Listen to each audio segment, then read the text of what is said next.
अस्सलाम वालेकुम everyone, welcome to my channel love space chef flowers. तो कैसे हैं आप सब? होप आप सभी अच्छे और साथ में स्वस्थ होंगे। मैं भी ठीक हूँ। बिना बात बढ़ाए सीधा कहानी से शुरू करना चाहेंगे। कहानी इश्क दा रंग सफ़ेद पार्ट 109। इधर आरुषि पूरी तरह से टूट चुकी थी। सबसे पहले ये झटका लगी कि दिया की शादी तय हो गई है और उन लोगों ने बताया तक नहीं। वैसे भी ये उम्मीद तो करे ही नहीं जा सकते हैं। जहाँ जिंदा मार दिए इंसान को भला परिवार के चीज़ें कैसे बताएंगे? अरे उसके दादाजी चले गए वो तक नहीं बताए। तो ये कोई नई चीज़ तो थी नहीं, लेकिन टूटती है उस वक्त जब उसे पता चलता है कि वो लोग घर बेच दिया।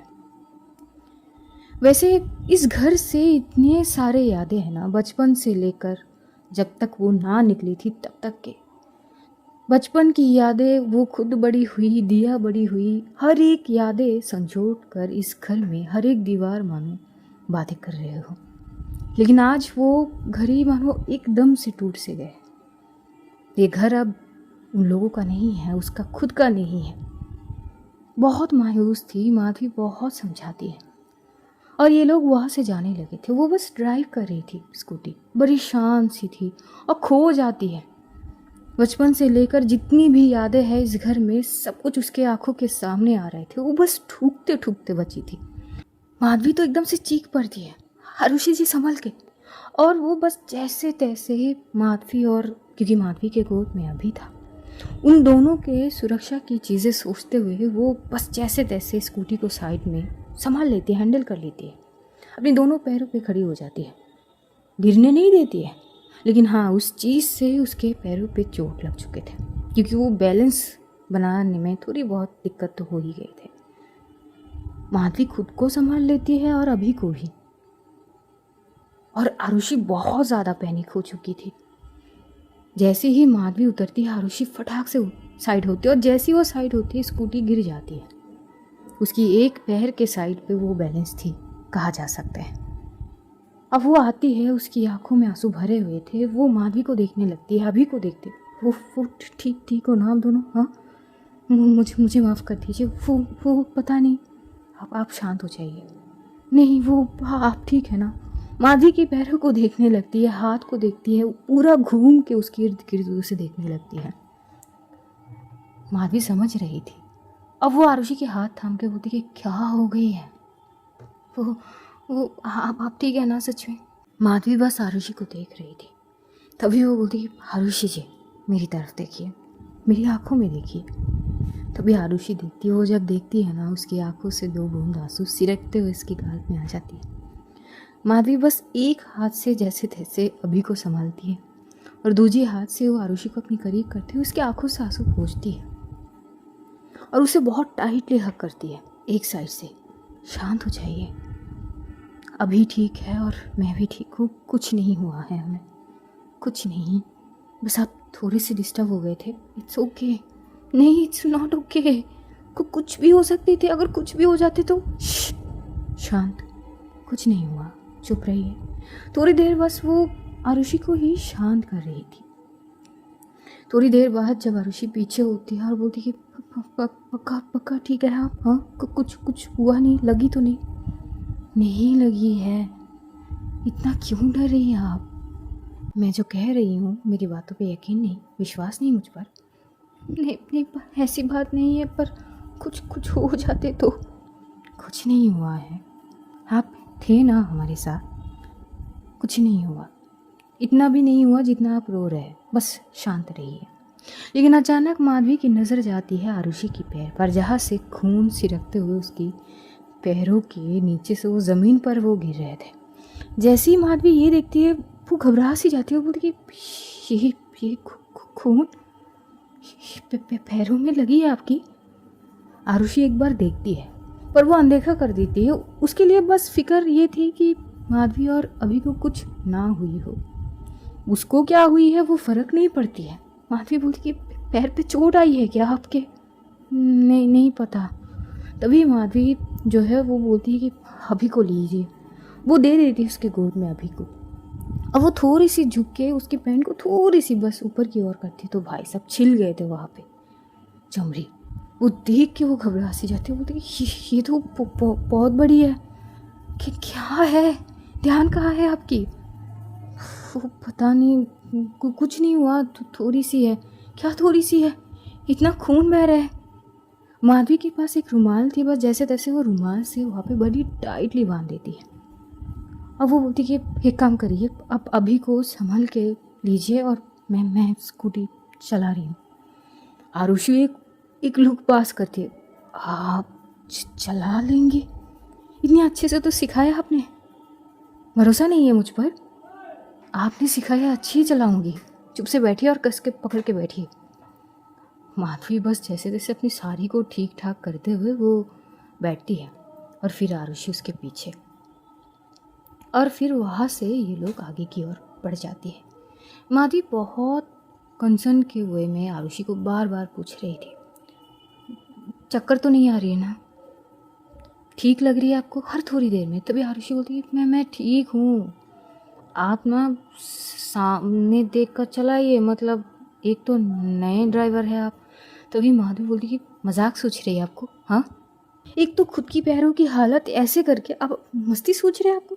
अरे झगड़ा ना घर पे जाके कर लीजिए ना, फिलहाल ठीक से तो चलाइए। अभी है हमारे साथ तो क्या? अच्छा सॉरी, नहीं करती मजाक, बस ध्यान से चलाइए आप। और वो बड़ी कस की माधवी को पकड़ी हुई थी अभी को भी, तो उसे बहुत अच्छी लग रही थी। उसे जो दर्द हो रही थी ना, वो दर्द उसे महसूस नहीं हो रही है। वो बस वो जो लुकिंग ग्लास थे वो उसमें से माधवी की फेस को देख रही थी, जो बड़ी काफ़ी परेशानी में नज़र आ रही थी। तभी वो बोलती कि अरे इतना परेशान क्यों हो रहे आप, मैं सच में ठीक हूँ। हाँ, वो मैं देख ही लिया कि कितनी खून बहे है, कितना ठीक है आप। आप भी ना, जा कहाँ रहे हैं? ऑब्वियसली घर जा रहे हैं हम। अच्छा तो इतना गुस्से में तो मत रहा करिए ना, वो पूरा शक्ल आपके लाल हो गया है। और गुस्सा मत दिलाइए आरुषि जी आप मुझे। और ये लोग घर पहुंचते हैं। जैसे ही बिल्डिंग की नीचे तक आ जाते हैं, माधवी तो स्कूटी से जैसे उतरते तो वहाँ के जो वॉचमैन है वो समझ जाते हैं कि कुछ तो हुआ है, एक्सीडेंट वगैरह। वो भाग के आते हैं। इधर माधवी बोलती कि भाई साहब वो थोड़ा सा साइड कर दीजिए। वो फ़ौरन आरुषि की मोबाइल ले लेती है। अब वो कॉल करती है लिली को कॉल करती है। लिली उठाती है। हाँ आरुषि बोलो। आरुषि जी नहीं, वो मैं बोल रही हूँ।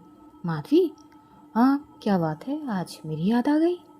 नहीं, वो छोटा सा एक एक्सीडेंट हो गई है, क्या आप घर आ सकते हैं? वो बहुत खून बह गए हैं उनके पैर से। अब लिली को इतनी ज़ोर से झटका लगती, क्या क्या क्या बोले जा रहे हो कि किसका एक्सीडेंट, कहाँ लगी है? तब माधवी इन शॉर्ट में जितना हो सकती थी वो उतना बता देती है। लिली बोलती कि मैं आधे घंटे में आ रही हूँ। तो वहीं पर कॉल वो डिस्कनेक्ट करती है और इधर से माधवी बड़ी प्यार से आरुषि को संभालते हुए ये लोग घर तक आ जाती है। जैसे ही डोरबेल बजती है, काजल दरवाज़ा खोलती है, लेकिन सामने की नज़ारा देख के उसकी होश उड़ गई मानो। वो बोलती कि ये क्या हालत बना के आई हो? हाँ, तुम दोनों कहाँ गए थे? अभी तक उसने बस नीचे की नज़ारा देखी नहीं है आरुषि के पैर तक। माधवी बस बोलती कि ताई इनको संभालिए, इनके पैर में चोट लगी है, खून बह रहा है, तो छोटा सा एक्सीडेंट हुआ है भाई साहब। काजल फौरन ही देखती है आरुषि को, पर उसकी शक्ल देख के लग नहीं रही थी, वो जिस तरह से बस माधवी को घूरे जा रही थी। काजल बोलती कि इसको देख के लगती नहीं है कि इसको चोट आई है, देखिए ज़रा ये आपको किस तरह से निहार रही है। तो भी माधवी जैसी आरुषि की ओर देखती है, आरुषि अपनी फेस दूसरी ओर कर लेती है। अब वो काजल को घूर के देखती है कि क्या है, हाँ मतलब दर्द हो रही है, मैं चिल्ला नहीं रही हूँ, इसका मतलब ये नहीं कि मुझे चोट नहीं लगी है। कुछ भी मत बोल यार, लगी है मुझे।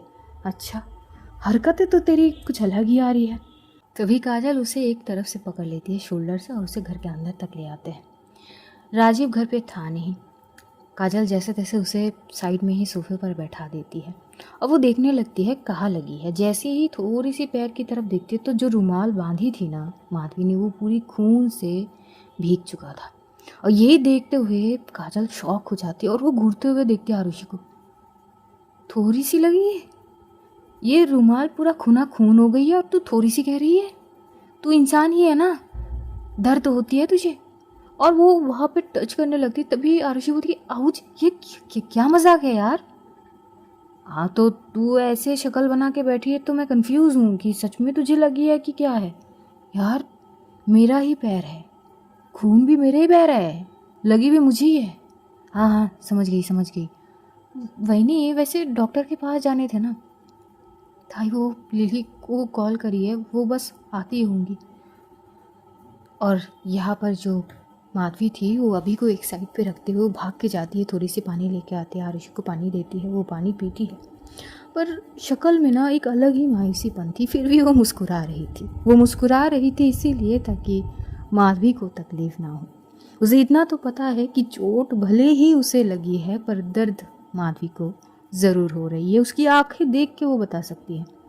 वो पानी पीते पीते माधवी को देख रही थी। पानी पीने के बाद ही बोल पड़ती है, वो इतना परेशान होने की बात नहीं है, तो थोड़ी सी लगी है, आप इतना क्यों परेशान हो रही हो? सच में ज़्यादा नहीं लगी मुझे, दर्द नहीं हो रही है आप? तभी माधवी बोलती कि अच्छा नहीं हो रही है दर्द। आरुषि चुप हो जाती है। तभी काजल बोलती कि अच्छा ठीक है ना वही, आप परेशान मत होइए, मैं हूँ ना, मैं देख रही हूँ। इधर जो काजल है वो लिली को कॉल लगाने लगती है, तो लिली उठा लेती है 2 रिंग के बाद। अब वो बोल पड़ती है कि मैं आ रही हूँ, बस 5 मिनट, मैं निकल चुकी हूँ, बस घर तक पहुँचने में मुझे 5 मिनट लगेंगे बस।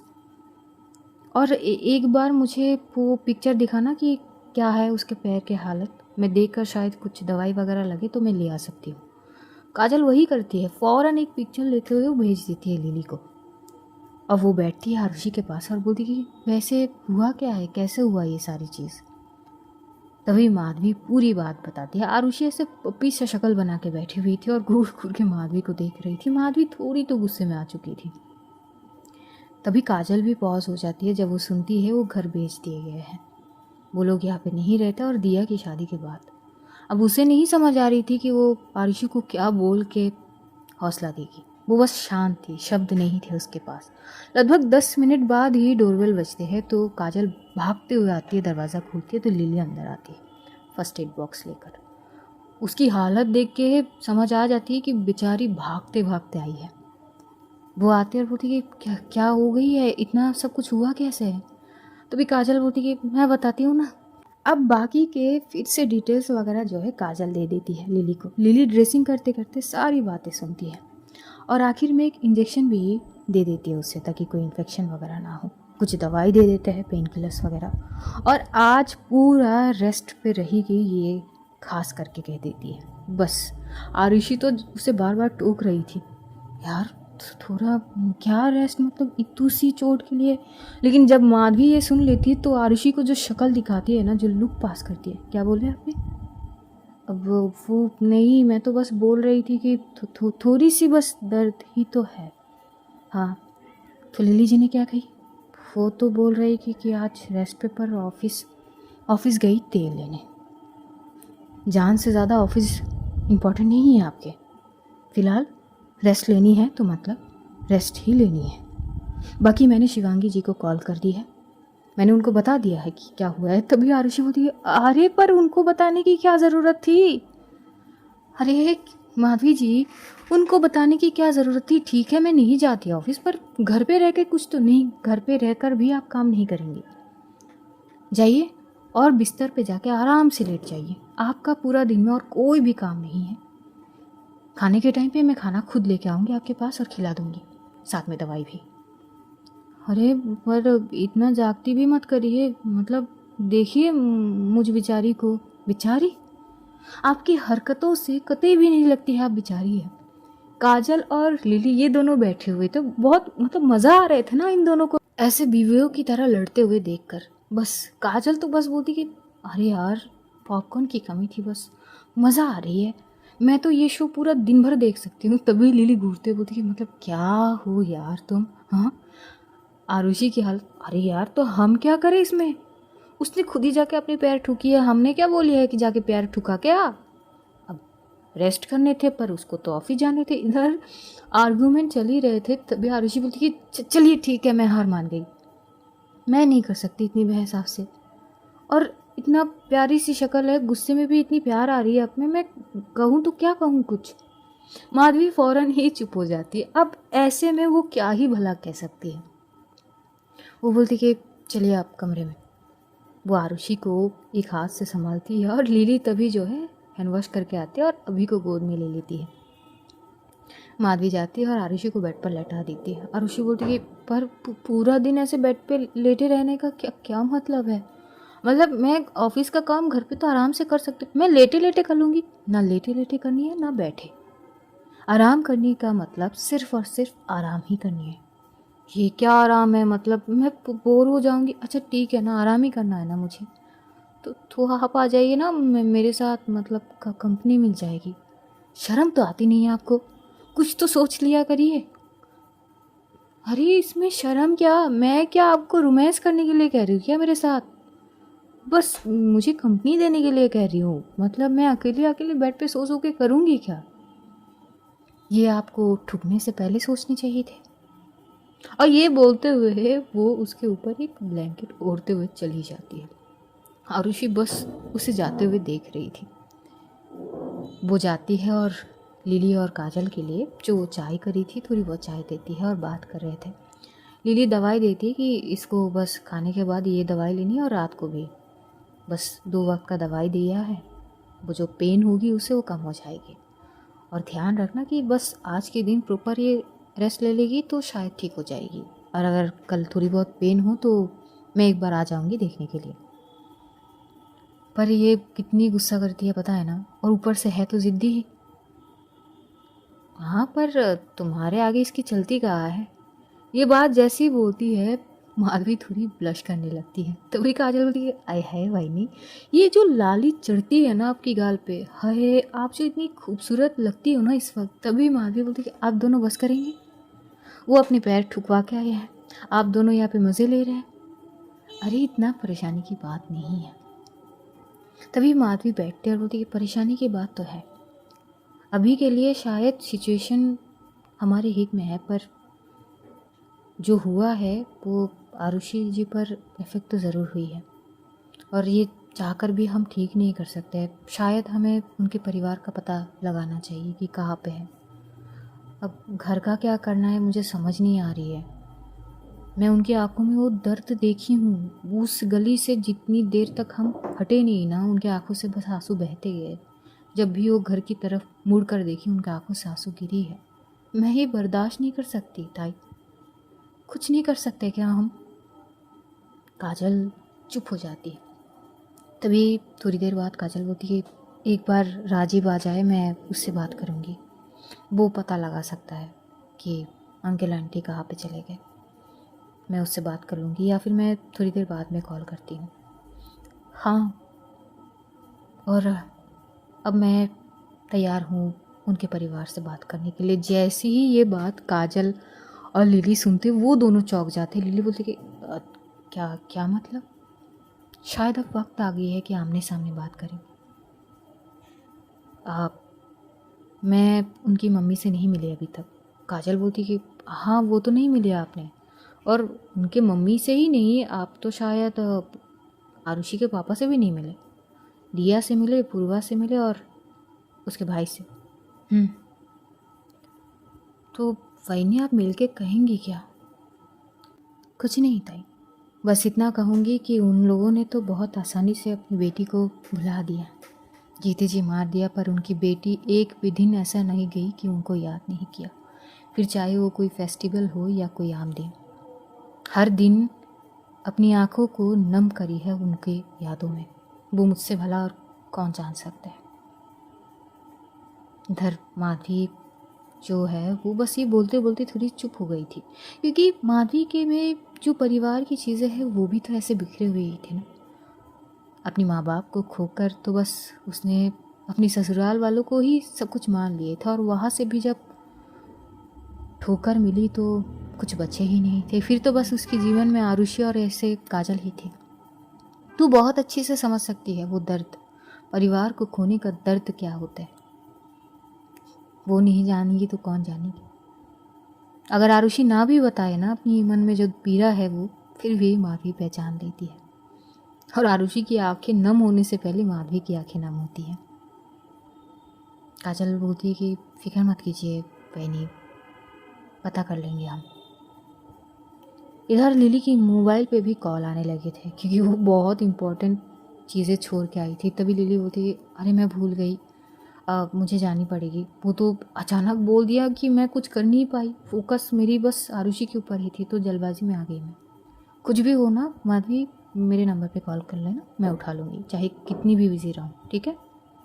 हो सकता है कि वो थोड़ी देर के लिए सो जाए, जो इंजेक्शन दिए हैं मैंने, पर जब उठे तो थोड़ा बहुत दर्द हो उसे, और अगर दर्द हो तो वो पेन किलर दे देना कुछ खाना खिलाने के बाद।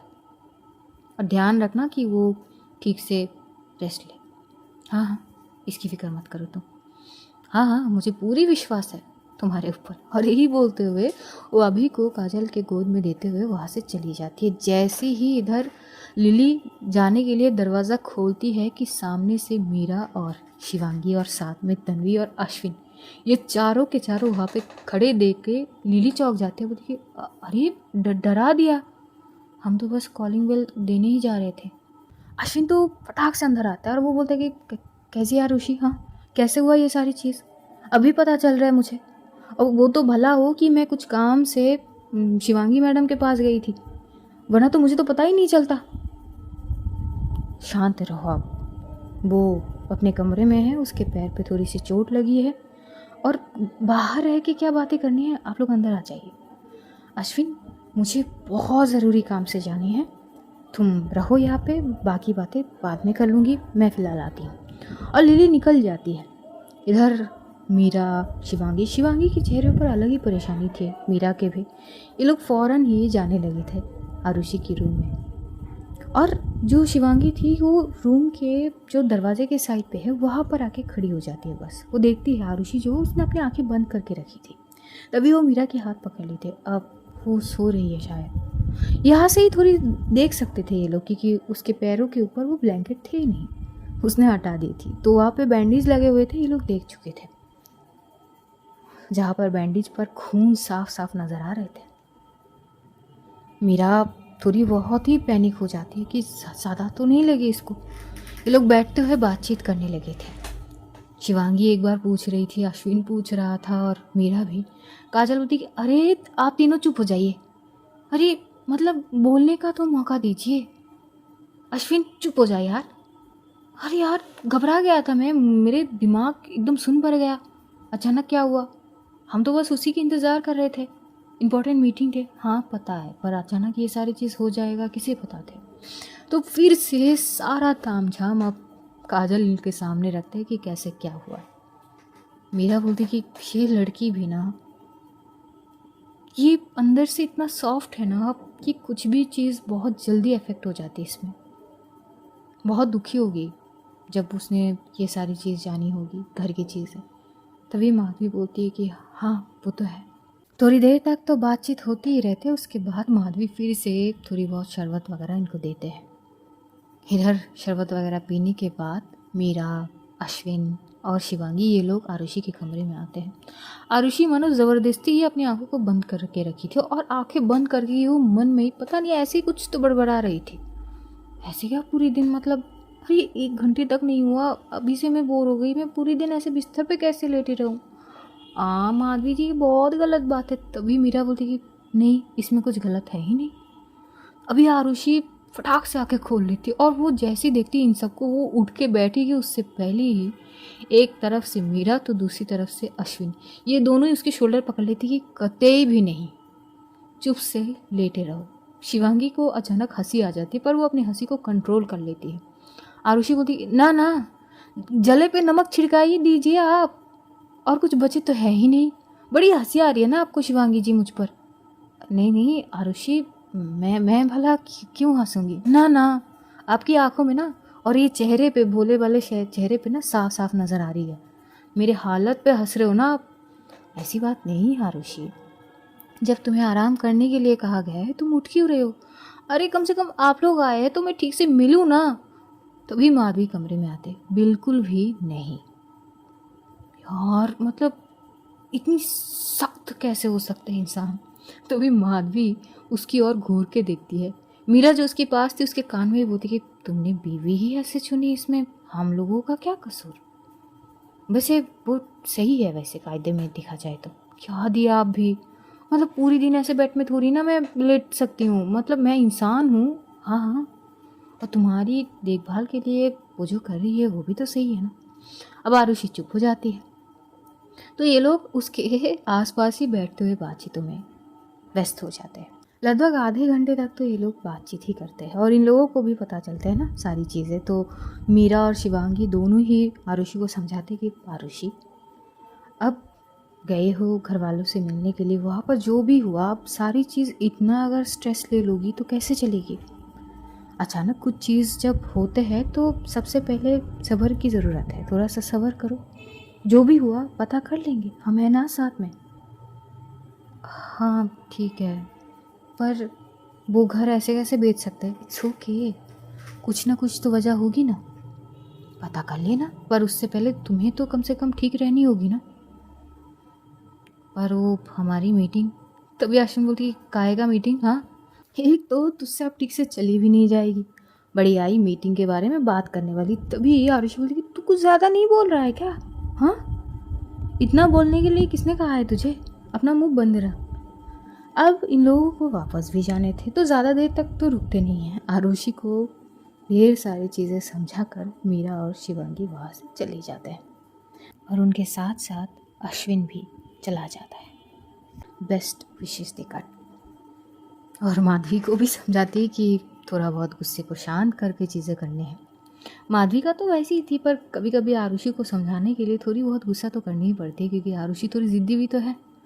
हालांकि उसकी ज़िद, उसकी गुस्सा सब कुछ पिघल जाती है जब सामने माधवी होती है, वो बात अलग है। पर अपनी देखभाल की चीज़ों में थोड़ी बहुत तो पीछे ही है वो। दोपहर तक ऐसे ही वक्त बीत जाते हैं। सारा आती है। जब सारा आरुषि को इस हाल में देखती है ना तो वो रो पड़ती है। आरुषि तो नींद में थी।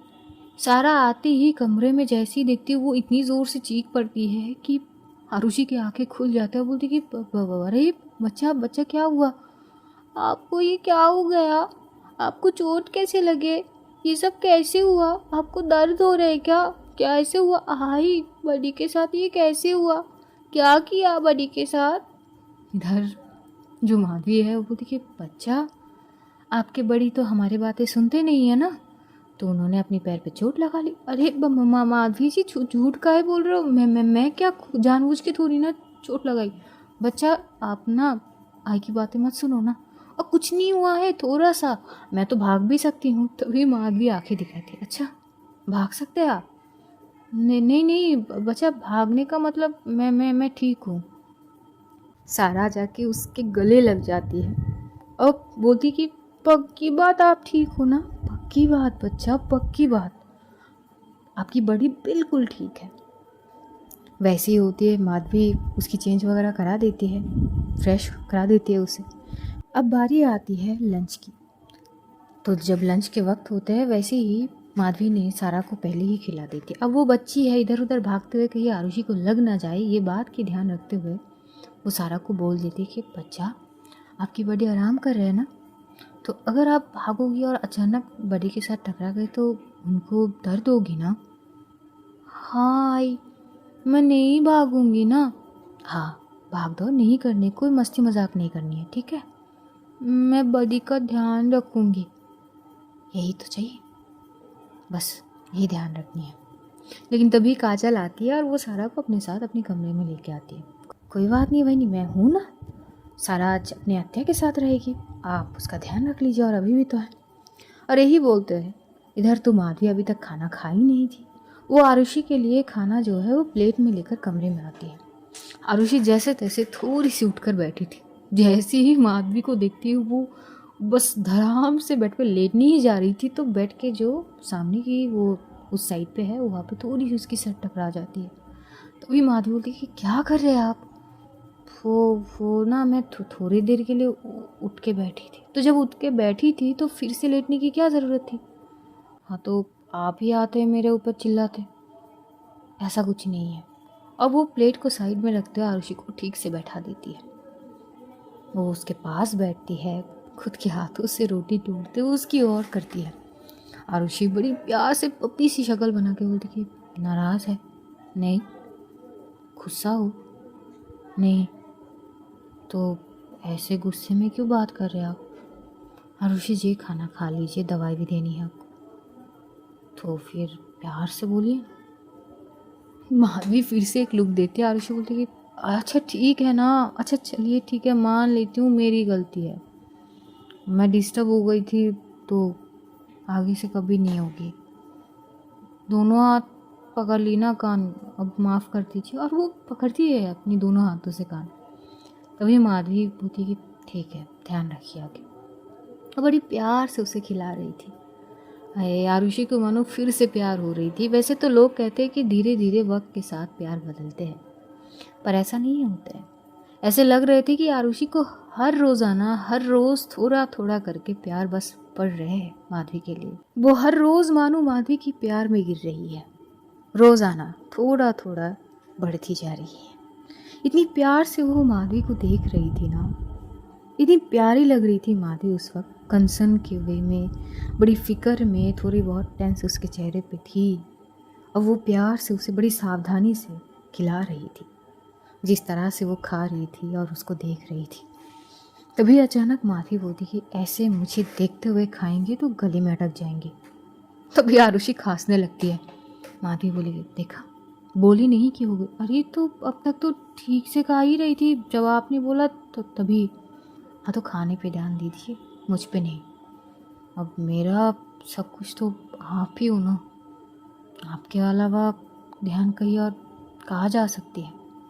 ये आप थकते नहीं है ना ऐसे बातें मतलब करते करते? आपके लिए तो बातों की पिटारी है मेरे पास। अरे बैठिए तो सही, मैं बोलना स्टार्ट कर दूँ ना तो रात दिन सब खत्म हो जाएंगे, पर मेरी बातें खत्म नहीं होंगे। माधवी बस उसे देखती है कि ये क्या है, इनको मैं जितनी समझाती हूँ ये उतनी ही चीज़ें करती है। पर प्यार तो उससे भी थी, आरुषि से।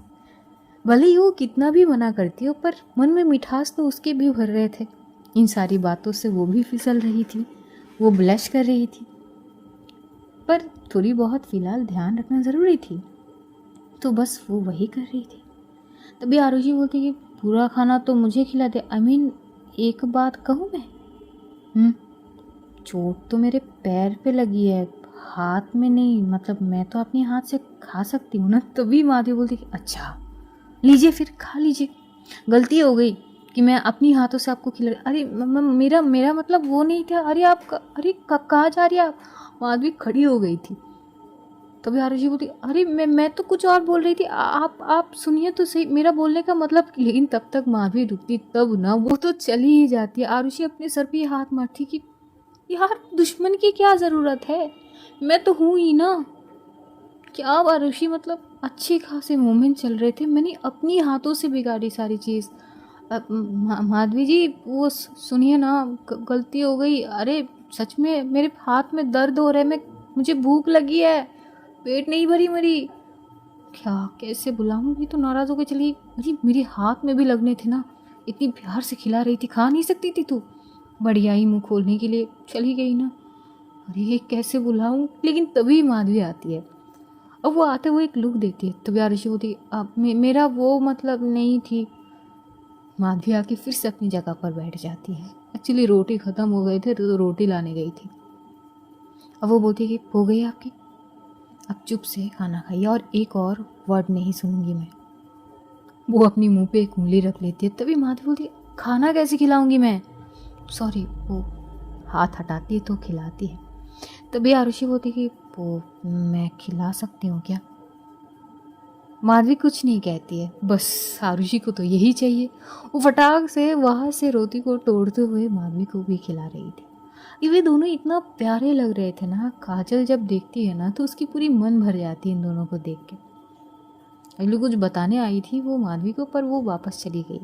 डिस्टर्ब नहीं करती इन दोनों को, चाहती तो छेड़ सकती थी, पर ये मोमेंट ख़राब करना नहीं चाहती थी। खास करके जब आरुषि की आंखों में चमक देखती है ना तो चली जाती है कि जी लेने दो इस पल को इसे। वो वहाँ से चली जाती है। इधर जब इन लोगों का लंच हो जाती है तभी आरुषि बोलती कि वो आपके यहाँ पे कुछ लगी है। तभी माधवी बोलती कि क्या? वो मतलब बोलिए, यहाँ पे कुछ खाना लगी है। कहाँ लगी है? माधवी जैसे ही हाथ से जैसे पोंछने वाली थी तभी आरुषि हाथ पकड़ लेती। वो मैं हूँ ना, मुझे यूज़ कर लीजिए ना। क्या बोले जा रहे हैं आप? तभी आरुषि उसको अपनी करीब करती है, नेक से पकड़ती है और माधवी की ठीक लेफ्ट साइड में होठों के नीचे से वो लीक करते हुए खाना ले लेती है। अब हो गई। माधवी पीछे होती नहीं है और जब आरुषि नोट करती है कि वो पीछे नहीं जा रही है तो उसकी आंखें चमक जाती है। वो आगे कुछ बोलने जाएगी लेकिन उससे पहले ही माधवी की होठों का एहसास उसकी होठों में हो ही जाती है। हाय, ये मानो कि उसे अवार्ड मिल गई हो। इतनी खुशी का एहसास उसे होती है ना कि चाहे दुनिया का कोई भी चीज़ उसे दे दो तोहफे में, वो उतनी खुश नहीं होती जितना बस इतनी सी चीज़ में हो गई। वो माधवी को हक कर लेती है। I really love you. हाँ बस बहुत हो गया आपके, ये बचकानी हरकतों से बाज नहीं आएंगे क्या आप? मैं अगर अपनी बचकानी हरकतें बंद कर दूंगी तो आप मुझे प्यार से नहीं देखोगे ना। इतनी प्यार भरी नज़रों से जब आप मुझे देखते हो ऐसे मस्ती करते हुए, बचकानी हरकतें करते हुए, तो मुझे भी तो ऐसी नज़र में देखना चाहिए ना आपको कि आप मुझे देखो। माधवी ब्लश करते बोलती कि छड़िए आप, एक तो ना आपकी चीज़ें, आप ना आराम करिए। वो दवाई देते हुए वहाँ से चली जाती है। आरुषि पिलो के अंदर अपनी मुंह छुपाने लगती कि कितनी बेशर्म हूँ ना मैं। तो आज कहानी हम यहीं पे समाप्त करेंगे। आगे जाने की कहानी में क्या होंगे, क्या आरुषि सच में पता कर पाएंगी कि उसके परिवार वाले कहाँ है, और आखिर किस दबाव में आके वो लोग घर बेच दिए। और दिया की शादी, क्या दिया की शादी हो गई या होने वाली है, जानेंगे आगे। तब तक ध्यान रखिए सभी अपना और अपनों का। ढेर सारा प्यार बांटिए, खुश रहिए, खुशियाँ बांटिए। Love you all guys, see you soon. बेहद जल्द फिर मुलाकात होगी, तब तक के लिए खुदा हाफिज़, tata bye bye, good night. और रही बात दूसरी स्टोरी, तो आज नहीं आएगी। Take care.